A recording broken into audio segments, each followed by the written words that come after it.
سومرسينو السلام عليكم ورحمة الله تعالى وبركاته. بعد السلام وحن سلام يا شيخ إياه بعد صومالي channel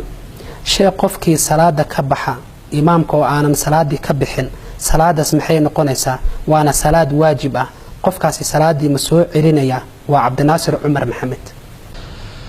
الحمد لله قفكو صلاة إمامك كبحن مركو كبحيو dhowr qaab way ku banaan way dhib ma laha haddii imaamkii inuu ku dheereeyay salaadii ka tirsaday hawlo degdeg iyo waxna isaga qabsadeen say doonib ha noqotee inuu intuu ka goosto niyo ahaan isagu salaadiisi wixii u dhiman dhamaystirta uu ka baxa waa loo ogol yahay waana daahirka sida dhacday xilliga nabiga calayhi salaatu wasalaam qisadii Mucaad ibn Jabal ee salaada cishaa dadka ku dheereeyay nin baa salaada ka baxay riwaayadka qaarkood ee Muslim baa waxay leeyihiin fan xarafa salaadii buu ka baxay uu ka goostay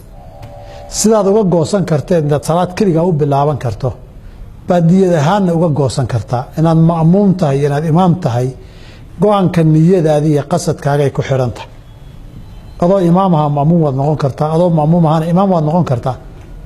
adoo kaliya ahaana salaada dhexda ma'muum baad noqon kartaa adoo ma'muum ahana waad goosan kartaa haddii uu goostay muxuu goostay baa markaa laga hadlaya sababka in la ogaado salaadiisu way asixo oo salaadiisa ka baxay haddii uu mooday imaamku salaad inuu ka baxay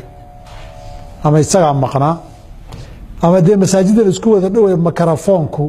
meel kale assalaamu calaykum maqlay masaajid kale imaamkii moodo salaad assalaamu calaykum yiri iyadana dhibaato ma laha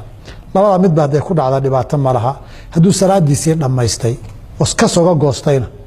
duweeri kale haday sidaa ku dhacday ismootiiska ahna markuu ogaaday imaamka inuusan ka bixin buu niyoonaya salaadii inuu ku jiro haddana markuu imaamku baxo kala baxaya billahi tawfiiq وتهي أجري حسنات أن لسوق بكرين الله كاسي الشيخ